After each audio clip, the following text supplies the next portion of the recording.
All right, Quentin, you want me to make a start? Yeah.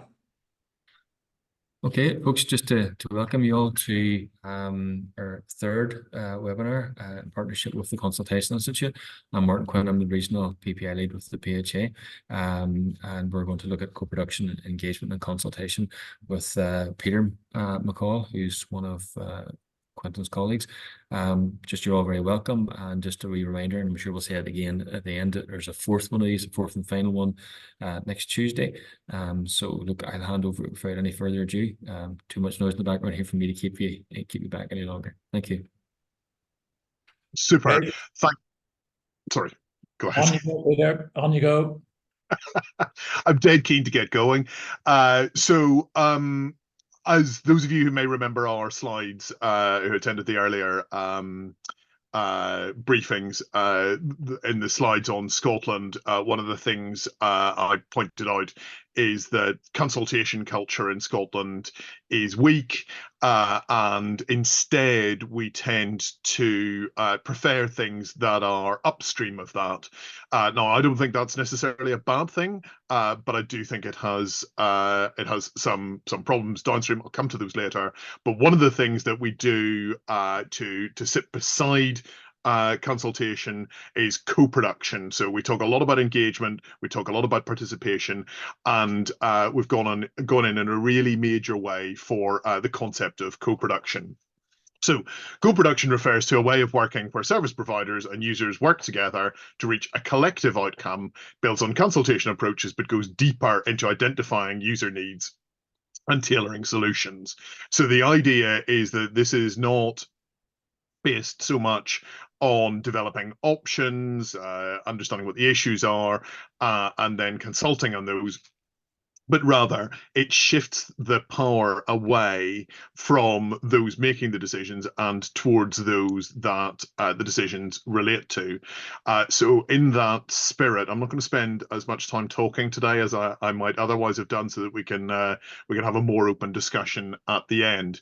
The idea is that it shifts the balance of decision making. So you're moving away from decision making which is informed by consultation, and towards a decision making that really empowers those that have the lived experience. And this is a very important part of co-production, is the introduction of the concept of lived experience, which is those who have not academic expertise necessarily, though they may have that as well, not expertise as stakeholders, but as lived experience of the services and processes that you're designing. It's become part of the service design approach. So service design takes the principles of design that we might be familiar with from architecture or from product design and applies them to services. The idea is that it creates a mutual trust between those providing the service and those receiving it. So if you shift the balance of power, you begin to shift towards the people who are in receipt of services, becoming not in a dependency relationship, but in a co-relationship. And therefore, you can change that dynamic. It allows the reconfiguration of user-provider divides, and part of, I think, the anticipation about this is that it will help to increase the participation of users in the ongoing development of services. It enables them to be a part of the process. And for those of us who were concerned with public services in the 1990s, there was a concept of producer control, which was that those delivering services did so in their own interests rather than the interests of those receiving them. Now, I was very critical of that concept at the time, but I do think that sometimes we can see services that could do a lot more to empower the user rather than empowering those delivering the service. Now, I think you can do both at once, but this is one of the things that co-production can help you with, is to rebalance that power dynamic. So it comes from a place of seeking to increase the power of service users rather than having those delivering the services or those commissioning the services in control. Some of you will be familiar with this. This is the Design Council's double diamond. This is a big part of co-production. It takes you through in these 4 stages. You do research, and that's user research. So you go out and you do what designers will call ethnography. You see how people use a service, and you do walkthroughs, and you understand the process. You then develop that into insight, and you have a first closing on what is a specific problem that you can then begin to address. From that, you go through a process of ideation, which is an over-technical word, I think, but one that refers to developing ideas for how you might address this problem. And then at the end, you produce a prototype that you put into operation, see how it works, and then go through the process again. So you've got a process of continual improvement, iteration, where you're working through this process over and over again. You're always working on user research. You're developing those insights. You're creating ways to solve the problem, and then you're developing prototypes at the end of that can help you to improve how things work. If you ever use software that is described as beta, that is at the prototype stage. That's something that's been released into the wild so that they can test it on real users. And I think Gmail was in beta for 9 years before they finally launched the product. But you can see this emerging in service design as well, and that's what I think is important for us here. So we can look at that process. So clear definition of the problem or challenge. So you work really clearly to understand what it is you're trying to solve. Ethnography, where you work closely with people to understand what the user needs are. You walk through, you do in-depth interviews, you do focus groups. You really try to get a deep understanding of what a user need is. You then do ideation, which is, of course, lots of post-it notes, and you may have been in one of those meetings where you begin to generate lots of ideas so that you can look at which ones you're going to develop into a prototype. You have inclusive meetings, which may well be illustrated. That's something that a lot of people will do. You get a live illustrator in to help people who aren't focused on verbal tools and other ways in which people can participate. So you might provide Lego so that people can work through the process and understand the spatiality of it, for instance. You should do it with diverse groups represented, and what this tends to mean is taking representatives of groups, that you've got a balanced sample. There's something else in this area, which is you may have come across the description of something as a sprint. So people talk about sprint phases of development. One of the really nice projects I worked on at one point was where they got the chief executive and directors of an NHS trust to agree that they would let frontline staff identify problems and design solutions to them. And some of the feedback we got from that was that this was the best experience these people had had working in public service. And a lot of it was about rerouting people at a reception desk, because the reception desk had been designed in the 1980s, long before the services that it was now providing, and they were able to do triage in a much more effective way. So they worked on a series of sprints, on a series of prototypes that allowed them to really streamline the processes. That allows a lot of frontline innovation and unleashing the insights at the front line. And you've got this concept of prototyping. So instead of doing a shift to a particular mode of service delivery, lock, stock, and barrel, you do small tests of it before implementing it fully. So those are that's what co-production looks like. You may well be familiar with it. You may well have seen this. You may well not have known that it was called co-production. But these are some of the ways in which this works. There are some pitfalls with it. The first, and we are, of course, the Consultation Institute, so we would say this, but the failure to properly consult. So sometimes people take these processes through and then implement them without doing a proper consultation. And the second problem there, taking a group representation as a proxy for group consultation is a real problem. I worked on a project in Aberdeen where they had done a co-production for a public space in front of Marischal College, which is the major council building. It's a major civic space in Aberdeen. And they had got somebody from the disability organisation to sit on the group doing the design.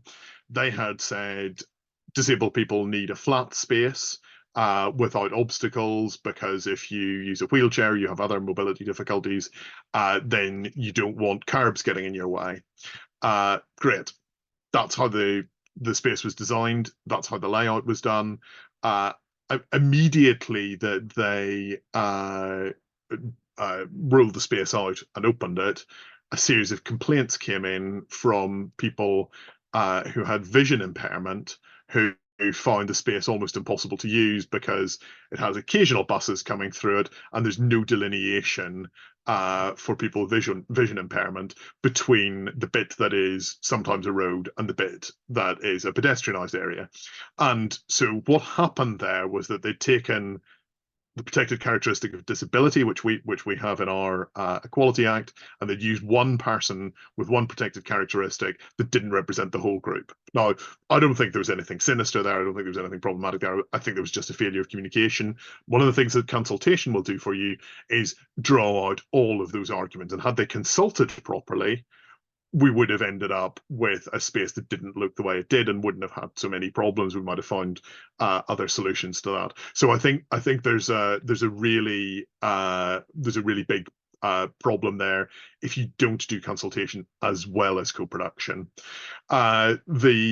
Sometimes people think that because of how nice the process is, how people enjoy it when it works well, that it will always solve every problem.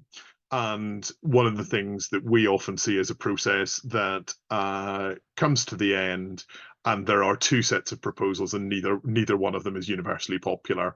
So very often this can help you to get a much better solution, but sometimes it will throw up more than one solution, and you then have to decide between those, and that becomes a much more difficult process for people. And people sometimes come away from that thinking it's the co-production that hasn't worked, when in fact I think it's that there needed to be a serious conversation between two different groups of people.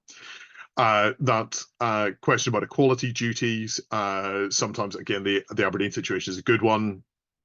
The protected characteristic of disability has within it several different characteristics, and if you don't think about that really carefully, you can end up in a pretty negative situation where you haven't looked after a particular group of people's concerns. And there's this problem with failing to complete the process. Very often people will engage in a co-production process expecting it to produce a brilliant outcome. It doesn't produce a brilliant outcome, might produce a better outcome, but they then have an incomplete process. And at the end of that, they end up with a situation where they're a little bit upset, or they don't feel that they've got what they thought they were getting. So those are the co-production pitfalls. That's pretty much my introductory comments. I'm really happy to have comments from you, have a discussion, to talk through what your experience of co-production has been, what your experience of design has been, and take it from there. Thanks. Okay, thanks very much, Peter. That is a lucid description of the benefits, the process, and some of the possible pitfalls. George, I'm going to come to you first because you've raised the issue of the power dynamic. Because Peter, you said that it could shift the power dynamic in favor of users and patients and clients and carers. And George, you were a little bit questioning of that. So do you want to explain what your worries are, George? And then we'll get... Can you hear me okay?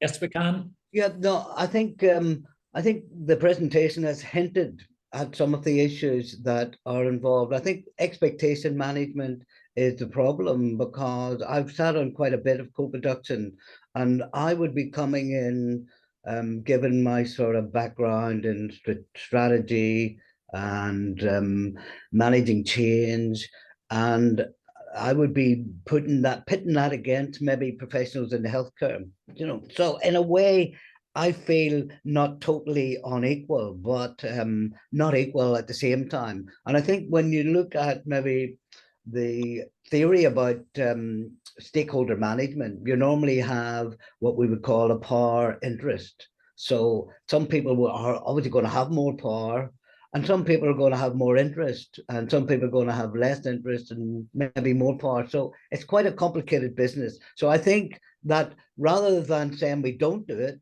we have to be realistic about what we are actually going to achieve. And that might mean more setting out at the start what the objectives are. And then somewhere along the line, have we achieved some of the outcomes? A lot of the co-production I've been involved in haven't actually come to a conclusion that I can connect with. So a lot of it is ongoing. So in a way, you feel that maybe are you being used now? That would be too cynical. I think people that are engaged in co-production are doing their best, but they could do better. So that will be where we maybe need to have more training in co-production. So people that are going to be in co-production, we have a duty maybe to train them, just a bit like this session today, to get them to realize that there are problems. There are also problems with understanding what your lived experience is. So even though I'm in favor of incorporating lived experience, I think there's difficulties there in what you actually reflect as your lived experiences. And from just a guess and looking at the voluntary sector, a lot of people get into the voluntary sector on the basis of some trauma or something that happened, and then they lead an initiative. So there are a lot of people who maybe good people who are maybe more crusaders than passive people who are maybe trying to engage with more of a strategic design, a bit like myself. So I think there are issues there, but what we've got to be careful is that we don't overdo it, and it's not like a university course in co-production. So somehow we've got to be able to involve people in civic life without maybe overdoing it. There are a lot of simple things that happen that maybe we don't pick up on. So we've got to look at big issues and small issues and contributions, and that's quite complex. Thanks, George. Some really good points there, well expressed. And it's certainly become one of the fashionable terms. It's a bit like partnership. A few years ago, we talked about partnership, and all that meant was talking to people in some cases. And in some cases, it was setting up new corporate bodies with big memorandums and articles and joint sovereignty and shared decision-making and so on. And in between, we dabbled in it. So co-production needs to be clarified, that Peter's attempted to do. Peter, can I ask you to respond to some of George's points? And then I want to go to Abby, who's asked a good question. Yeah, I think it's really important that you support the process of the people doing the co-production. And like you said, that shouldn't mean a university course on co-production. But I do think it's really important that people have the tools to participate. And I think there's a big question about who chooses who gets to be in the process, about what their position is in that, and that's where I think the power has gone to in a lot of this. Instead of the power being in the decision making at the end, which I think some of the power has been released, the power is about who's in the room and how they're being asked to participate in the process. And I think Quentin's entirely correct about this being an issue of the moment. And I think, like partnership working, it's a good thing. It's not a bad thing, but sometimes the hopes piled upon it are beyond that which it can achieve. And certainly a lot of my early career was spent in the partnership working era, where people thought that if you sat people down around the same table and they could talk to each other, suddenly they would stop worrying about keeping their own head count up or their own organizational interests in that. And while it worked really well in some cases, it worked really badly in others. And so there's a really I think co-production hasn't had the really bad working that we got with some of the partnership stuff. At one point, the Glasgow City Council and Glasgow NHS had a fallout on the front page of the Herald newspaper, which has been played out day after day with recriminations between the two chief executives. It was deeply embarrassing for everybody, and that came out of an attempt at partnership working. We haven't had that with co-production yet, but I do think that sometimes, and I think George is right to point to the problem sometimes being that it just doesn't reach a conclusion. The tendency here is not a stellar fallout. It's just that things peter out into nothing. Okay, thanks for that. Abby, you've made some really interesting points about underutilization of people in the room. And that's the one I want to start with first. And then you go on to an issue about whether it's tokenistic or not. But the underutilization point, can you tell us more about that first, please? Yes, sorry, you'll have to excuse me. I'm just out of a hospital appointment myself and I'm just feeling a wee bit bedraggled. Okay. What I have noticed is that a whole lot of people, especially when it comes to lived experience panels, they've maybe come through a transformative part in their life and they've just started to find really what their calling is. And I've seen it a lot. People who have taken the trauma and they've transformed it. And you can see that they have a fantastic aptitude to learning things. And we've had panels where, say, the facilitator has said, okay, well, there's some good ideas. We'll maybe bring that back at our next quarterly meeting. And people within the co-production panel have said, but we can set up a forum. And we got an IT tech who is like, I know how to set up a forum. And we're held back by the bureaucracy. And it's like, oh, wait, well, we have to see if we've got budget. And the person's saying, no, that's fine. I can do it myself. We'll write up a thing together where we can all agree on what is acceptable and not acceptable, what can be talked about, not be talked about it. And it's been kicked down the road for maybe like the particular thing. I'm thinking about 6 months.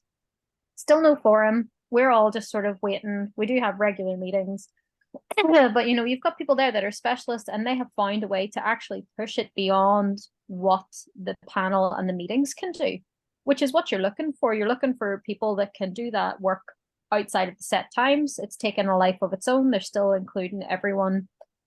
And then you've got people that maybe have specialist interests within the field that are happy to do research and bring that research forward. And it kind of leans into the tokenistic thing. It's like we're almost intentionally being held back on a number of levels. It's almost like, oh, that's nice and everything, but we don't really want you to do that. We want you to sit here and listen to our presentation, nod and smile, ask questions. We'll hear your questions, but that won't necessarily change anything. And it is frustrating whenever you can see that we're definitely on a better path than, say, partnerships would have been. There's a lot of back and forth. There's a lot of very good points being raised. There's a lot of things falling into place for service users as well as the people that are maintaining the services. And it just seems like such a missed opportunity whenever you've got these people that are willing to lend all of this without, with no financial compensation. And that even doesn't go into people who need a little bit of extra training to help them be where they want to be within the groups. It just seems like it is such a pity whenever you've got this passion that is concentrated and that is happy to work for the health system without it taking anything else from the health system. And I'm wondering, is this something that's been come across before? Is there ways that have been worked forward to in the Scotland model? Where should we go with this? I mean, I think I wouldn't say that Scotland has got this right, but one of the things I think is that, did you use the word tokenism? Well, I didn't use it, but Quentin said, and I will say I have felt that way at a number of times. I try and steer away from it because it does kind of scare the people in suits the second you say it. So, I mean, I think my worry is that a lot of these things get sort of bowdlerized, they get simplified, washed out. Somebody says, oh, I heard this thing about co-production. We should get people in with lived experience. And you get people in with lived experience, and then you don't put them at the heart of the process. You don't do the transfer of power. You don't do all of the things that co-production is meant to be about. And so what you get is, I think what you're describing, which is some people that you can run a thing past, and you might avoid the really big mistakes, but you haven't done the thing where you've really transferred power, where you've really put people in the position to make the decisions. Is it tokenism in the hierarchy? Would the tokenism be in relation to hierarchy? Sorry to interrupt. It kind of is. It's where the people at the top decide that they want to use the voices at the bottom, but only in a very cherry-picked way, where they want to put forward what lines with what they're doing, rather than hearing what the lived experience are saying and holding that as very relevant. It's kind of like, is that what you would say tokenism is kind of? Yes, I think it's almost certainly not tokenism, but I think the problem is it becomes washed out. It becomes this sort of very faded version of what we really want to do, which is to get people at the heart of the process and say, how would you redesign this to make it work for you? And instead you say, we're going to do this thing, you've got some lived experience, how would you tweak it? That feels tokenistic, and that's the easy thing for people to accommodate. Whereas co-production genuinely has to be right at the heart of the system. It has to be right at the heart of what you're doing. You can't just say, we came up with these proposals and we asked some people with lived experience, which is not a bad thing to do in itself, but that's not co-production. Co-production should be about handing that power over to those people at the front line. Would that be reinforcement of roles that need to be shaped or conditioned, perhaps, for the tokenism hierarchy, and reinforcement of roles to make it fulfilling and combat the pitfalls of co-production? Basically, it's an old school strategy, but it's one I'm familiar with. Yeah, I think the problem is, so at a quite grand level, the bureaucratic state functions with accountable officers who are responsible for everything. And they take that very seriously, and that's how, if you're an accountable officer, you can be questioned by a parliamentary committee, that you're required to answer all of those sorts of things. And asking that person to give that power away is difficult for that person, because they're responsible for something that they're not controlling. And this is kind of the really radical thing, I think, about co-production, is that it's trying to unwind some of that relationship. And I think that's a really difficult thing for a lot of people in public service, and I'm sure there'll be some of them in the room. That's difficult for people in public service to do, but we have to trust that getting more of this into the center of the process will help people to make better decisions, and will help us with some of the really difficult decisions coming up in front of us. Because I think that's the thing that's really difficult at the moment, is that we can't afford to go on doing things the way we have been doing them. Therefore, we need radical change. That radical change has to have lived experience at the heart of it. But allowing the people at the top to give that power away is a really difficult thing. And them allowing themselves to give that power away is a really difficult thing. So I think that's kind of the radicalism of co-production here. Is this something then that maybe has to be looked into in terms of policy and liability within policy to try and prevent those shortfalls? Is that something I should maybe be bringing to the panels? Because it does feel again that there is a very set agenda, and we're just being asked to come along on a little school trip, nod, ask questions, and then that's it done, which obviously is very, very, very far from co-production. It's very infantilizing and it's very disempowering. So is it worth me maybe saying, okay, can we maybe work on more of a transfer of power here and look into what sort of your liability concerns are, and if we can maybe talk with a policymaker to see if we can transfer the power over without giving too much of that fear of liability? Yeah, I think it's one of those things where co-production begins from the bottom, but change begins in the boardroom. And you need a meeting somewhere in between. And I think the problem is that you need everyone from the politicians down to buy into a process. And I wouldn't want to pretend that that's easy. Yeah. But I think given the nature of the problems that we're faced with, we really need to do things very differently, and transferring power to people. And I think one of the really big things that we know about the NHS models across the UK is that these are not empowering models for people.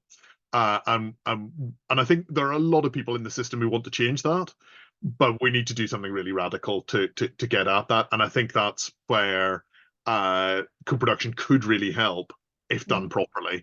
And I think if you can go to the decision makers with a solution rather than with a problem, that's often the way in which to get them to move. And I think something much more participatory is something that's likely to begin to get a whole series of the solution. I have this thing about how the NHS was designed to deal with infectious diseases, and that's why we're absolutely brilliant at rolling out vaccination programs. Yeah. So the thing that Britain does brilliantly is roll out vaccination programs, be it for polio or for COVID. The thing that we struggle with is lifestyle related conditions that require people to be empowered, because you can't fix that by sticking a needle in somebody's arm. Yeah.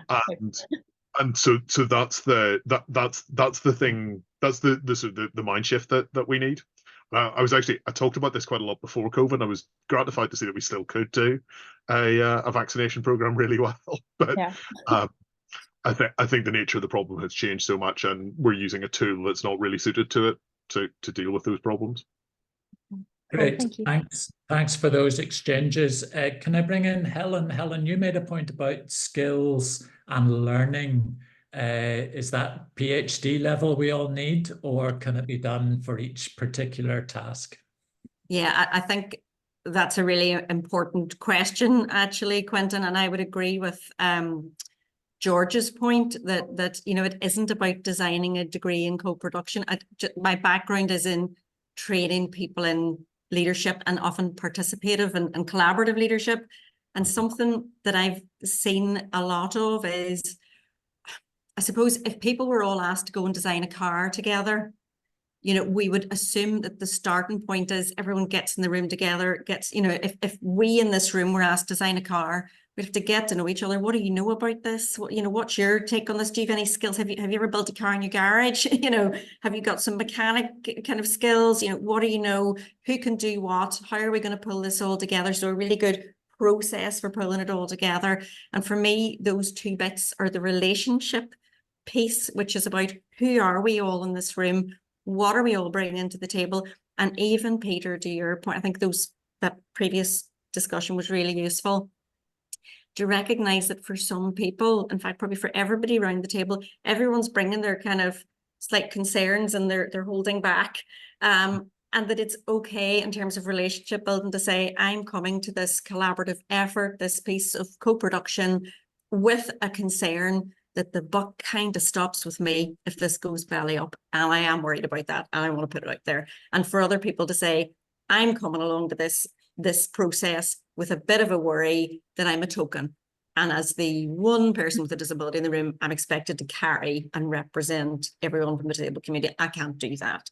And actually do that piece of relationship building. Who's in the room? What are you bringing? And what are you not able to bring to the table as well is a really useful way of opening. And then I think the other stuff about having a really good process mapping skills, because if you have to reach an outcome, and the outcomes we're reaching, asking people to reach in co-production are much more complex than building the car. It's solving really difficult, intractable problems.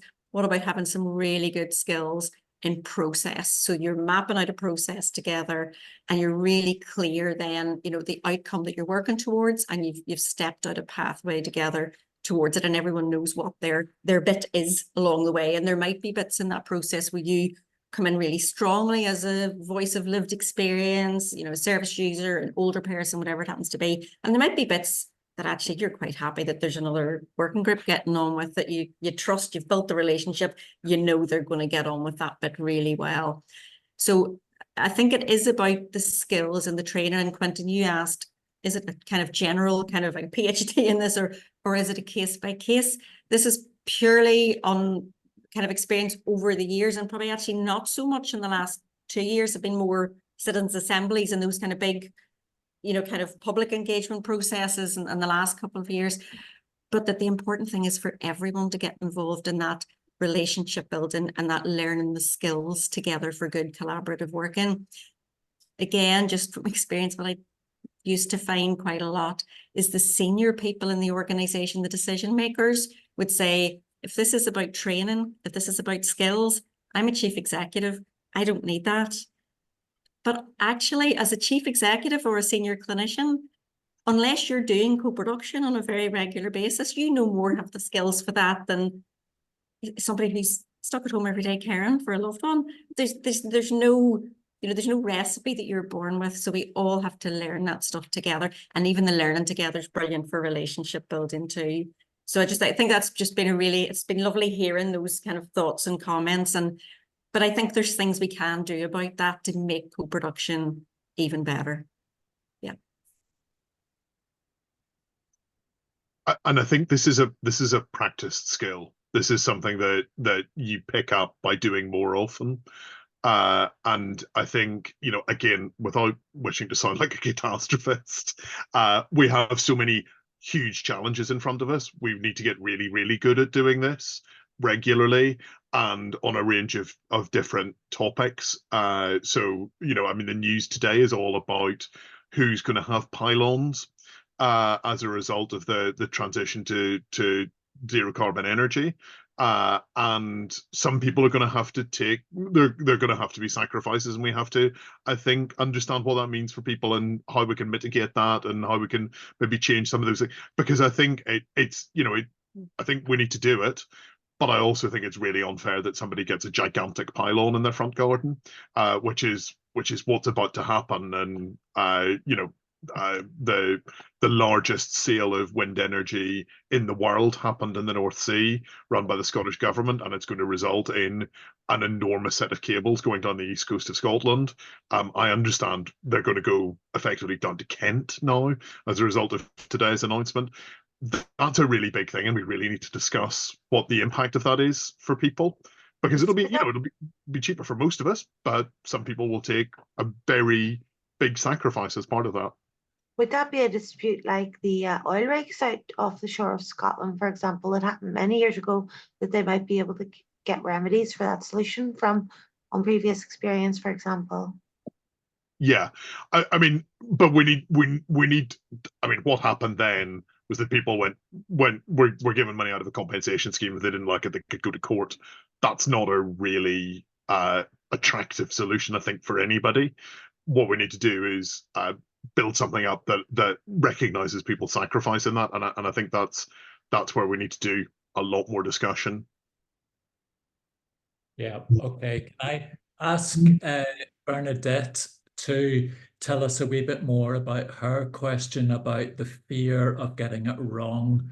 And is that a dampener, and does it kill it stone dead right from the start if the agency in charge is scared of legal action down the road and therefore reputational loss? What were you thinking of, Bernadette? Yeah, I think it's just that, a reflection of, you know, kind of society that we live in. And all you've got to turn on the news and you'll see where something has gone wrong. So I think it just goes back to what you were saying about the terms of reference at the beginning. And Helen, I think you mentioned about the honesty and everybody coming saying what it is that they want, that clear expectation and boundary. And then to be able to be honest throughout, you know, kind of as they're working through the process, to be able to say, well, no, actually, that's not going to happen, but give a reason why. And if people understand, generally, they're okay with that. And the other thing is to say sorry. It's almost like people are afraid of the word sorry, because if I say it, does that mean that I take ownership of making this failing? So it was that, just the fear that's associated with it and how it can dampen progress often. And I think there's a really interesting thing coming. In Scotland, you can now make a participation request. So you can say to a public body, I have a right to participate in this, which balances the legal requirements on the other side. And we're yet to see how that really works out. But that may be one of the things where we can begin to get people into the system and to get much more lived experience and much more user voice in a lot of these things, and maybe even some user control. I know that the PPI unit who are organising these webinars are really interested from our discussion last week on the different models and protocols and guidelines in the 5 jurisdictions across these islands as to what are the different models, and is that participation request, for example, beginning to work, and should then Ireland be arguing for the reform of the 2009 legislation that we're still working on to be updated, and if so, with what new processes? And how will you ever find that rebalancing of power because you have the state on the one hand, and it's 2,000 public bodies, of which some of us in the room are working for, and 60 million citizens on the other hand. So how do you find that meshing on all these different topics and issues? And we're in health and social care today, but it could be the environment and pylons and energies and childcare and so on tomorrow. Lots more questions coming in, which is great. I was going to go back to Abby on how something, and that's really interesting example, your 1237 description, Abby, of how something starts with excitement and good relationships and people learning about each other, and then becomes sort of normalized, ritualized. We'll have to have a speaker. Who will we get? Oh, so-and-so will do a wee turn. And then it becomes a bit boring and a bit tedious and people lose interest. And that is so common in so many organizations and committees and task forces that I've been involved in. So how do we stop that? How do we prevent it? How do we avoid it? Especially when there is, as Bernadette reminded us, that fear that we'll get it wrong and it'll all come back onto our desks and be a big problem. So what are the principles we need right at the start, and how do we keep them fresh? So, I mean, I think there are a couple of things here. So one of the things about co-production is that it's tended to be open to different processes. I'm really enthusiastic about play as a way of making decisions. So play is a quite fundamental human activity, and if we can get people to play together, working through scenarios, using some online tools, then that can be a really effective way to shift some of those power imbalances. I'm actually so glad you said that, because it is very stilted and it does take the wind out of their sails. A lot of people have been using something called, what is it, Doodle something. It's an online quiz thing, quite similar to Slido. But instead, what happens is it's like the people at the top have already made the decision. You get your itinerary. This is who's going to be coming. We're going to pre-select questions and vet them. And so you're showing up to it. You're like, well, what's the point? I'm just going to sit here and be talked at. Like, I left school a long time ago. I don't need that anymore. And I mean, I think to come back to where I was earlier, I think there's a really important thing about the identification of challenges here. If you can keep focused on a challenge and on trying to get a solution to that challenge, you've defined something really tightly, and you've said this is the thing we want an answer to. So we've noticed something in perhaps the data. Why is it that people who turn up for, why is it that people aren't turning up for appointments? When do they not turn up for appointment? And then we get into a rich process of dealing with that. And I mean, again, to come back to some of the jargon earlier in the presentation, there's a thing about sprints for this. So 3-month challenges, 100-day challenges are the thing to deal with this, and that begins to move you away from, we went to another meeting and the meeting discussed the things again, and we got a slightly different view on it from somewhere else. If you're really focused on that thing of solving problems, then I think that moves you away from the degeneration The objective. into boredom, and I think that's really really important in trying to keep that focus and deploying different ways of working in that. So play or trying to find. What could be learned from the party scandal Boris experienced during COVID for everyone from maybe on the board team, as opposed to all affiliations of everything that goes into obtaining those statuses in social constructs as politics or healthcare? Yeah, I mean, I think this was there was a real problem at that time with a small number of people making a lot of decisions, and I think that's not a good way to work. We should be trying to build processes whereby we can bring as many views in a structured way as we can. Yeah, some good points there, which will be worth remembering. Jacqueline reminds us of forming, storming, norming, performing, but sometimes it's forming, storming, and people get fed up and disappear, and they don't turn up, and there's no shows, there's disillusionment, and so on. We don't get to the norming phase, but that's a good reminder that all human interactions need to be managed, self-managed, hopefully, but certainly managed in order to get the best results out of it. Jacqueline, any more on that?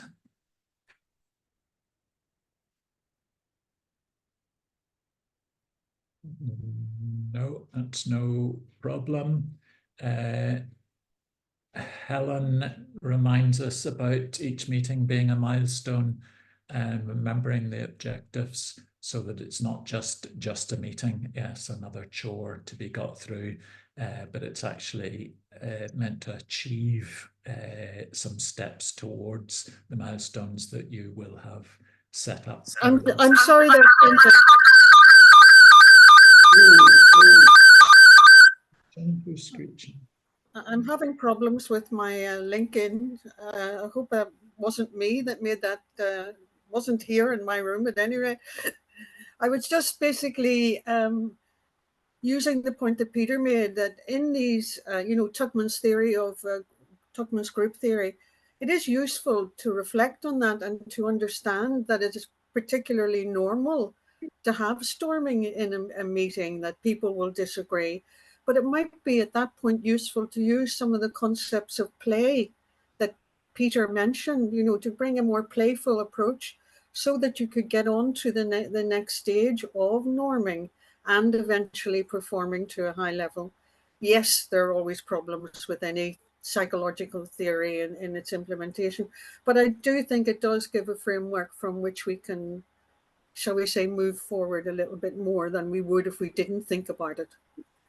On that par, personally for me, it has been Sharif's group behavior therapy that would influence my opinions. I don't know if you've heard of Sharif, just on group theory. Yep, I think that's really important, Jennifer, to get it right. Cara, you mentioned an example about 6 workshops because of CEO backing. Can you tell us more about that? Because a couple of people have mentioned the importance of getting those at the top and the ultimate decision makers on board right from the start. Can you tell us what happened, Cara?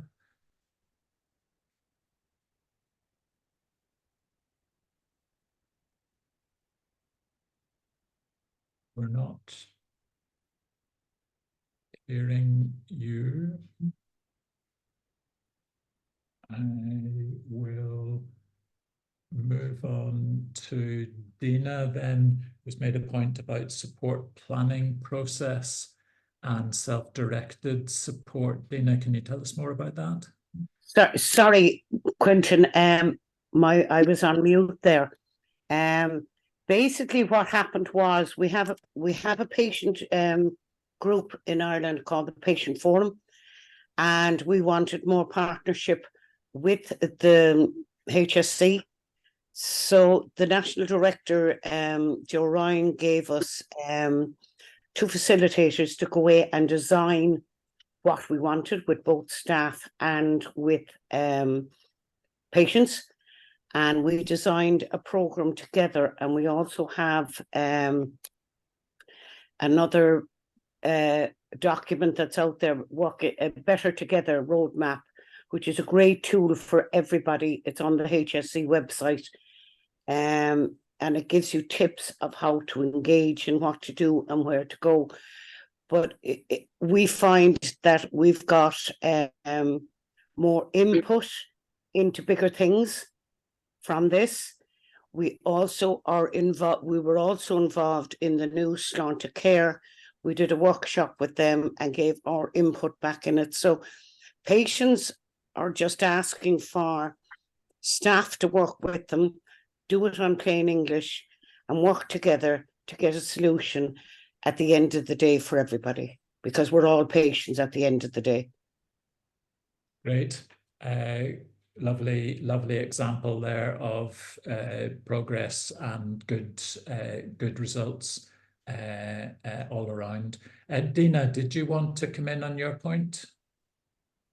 No, just to say that in terms of training, the support planning process through whenever someone is directing their own social care support and taking more responsibility for that is a really good starting point for people, because most people don't have to think through outcomes, even they automatically jump to how we're going to get there rather than really carefully examining the outcomes first of all, and then considering, well, what resources do I have and what are the barriers, and then that type of planning, that type of thinking. Most people don't do that, but support planning, that process is really good at helping people to think like that, and it's very transferable into all sorts of other environments, to enable people to immediately say, right, this is where we're trying to get to, because that process is already in their mind. As I say, they can bring that into any other environment. And again, just going back to the expectations, I think that's really, really important, that whenever you're inviting people to participate in something, that it's made clear from the start. There could be, it could well be that only 1 in 6 suggestions are actually taken on board. This might take 10 meetings over 2 years, and it could be incredibly slow. And I think it's only fair to be really open and honest with people from the outset to avoid that disillusionment. And the fun element of keeping people involved, I think, is you as service users, you do not get paid. You do not get paid to turn up at the meetings, but It is more the journey than the destination, and what you're trying to explain, I'd say. Yeah, and it can be enjoyable and rewarding just being on that journey, as you say, as long as there is a fun element to it. That's what I've seen actually. I'm on the co-production group with Impact, and I can see that's a very strong element of it, which is working very well. Great. Thanks for that input. Peter's just putting up the Engage page, which is on the PHA website, that includes this series and also a lot of resources. And I put in a training course. Sorry, I did it too quickly, Abby. It's just a training course on co-production that we in the Institute have, but there's also a lot of material on our website about it, and there are hundreds of toolkits about it, which fills me with a little bit of despair, because how does one tell which are the good ones, and which will suit your circumstances? And I think that's a challenge, because you can get overwhelmed by it. I'd highly recommend the Nesta one that I contributed to, but I think the problem with a lot of these toolkits is that each one of them comes from a slightly different viewpoint, and is for a slightly different service. So if you're doing something in this area, I would ask around and see what people like, and see which one of these they think is best. And as I say, TCI has a page on this, and I think, unlike a lot of other organizations, we're not evangelists for this. We think it's an important part of the process, but we don't think it's the answer. And therefore, I think our resources on this are a little bit less proselytizing than perhaps some of the others. Good. Any final comments from anyone, given that we're moving towards 1 o'clock? And I know there's a whole room of people in Dungannon, about 25 on a training course, have been watching this as well. So that's always good to hear that it's a different methodology of training is taking part in a webinar, and participating in it. So any final questions or points? George has a hand up. I missed that. Thank you, Yep, George. just a final comment. Sometimes I wonder if some decisions have to be taken like a benign dictatorship. And I'm thinking particularly of all Bingoa and transforming occur, and we're getting nowhere. I think the idea is that if we did have proper co-production and people were to take responsibilities for transferring the services out of wherever they were, maybe that would be something. We tend to blame the politicians, but the politicians are not going to make any changes in health service. The only people who can do that are us, the public. So some way we need to get the public to make the decisions, to make the changes, and to take ownership of them. And I think that's a difficulty. Lucky enough, we don't live in Putin's Russia, but if Putin was involved, it would be done. And it would be done for the best. We'd have a benign dictatorship to do something that's going to be better for us. But we're never going to agree to it. That's the problem. Keep the politics out, especially warmongering politics in it. But we take the point, George, that leadership requires decisions to be taken sometimes, and sometimes it requires a process to be implemented before decisions are taken. And that's one of the topics. It's the topic we'll be discussing next week in our final session in the 4th webinar is what are the leadership skills and competences that we need to do this work in health and social care wherever we are as patients, carers, clients of social services, hospitals, primary care, and so on and so forth. So what are the leadership skills that we need?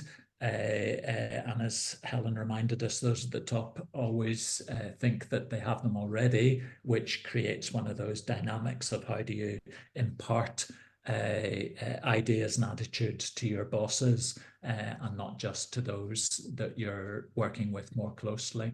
So lots of issues there. Kathy will be doing the leadership session next week. Peter and I have taken lots of notes today, and we'll be reporting back to the PPI Unit 2 for that commitment we made last week to see what improvements could be made to the structures and processes that we can take advance on. So thank you, everyone, and it's been great discussion today, as a lot of you have reflected in your comments there. So we appreciate that, and we will be able to send you the recordings and the slides and any outcomes from these 4 webinars afterwards. So I'll pass back to PHA if Martin or Brona are still with us from that training room in Dungannon. Yeah, Quentin, I'm here. It's Brona here. Just final words of thanks for everybody for participating today. And we will see you next Tuesday at our final session. Thank you to Quentin and thank you to Peter, and have a lovely lunch, everyone. Great. Bye. Bye. Thanks, guys. Bye.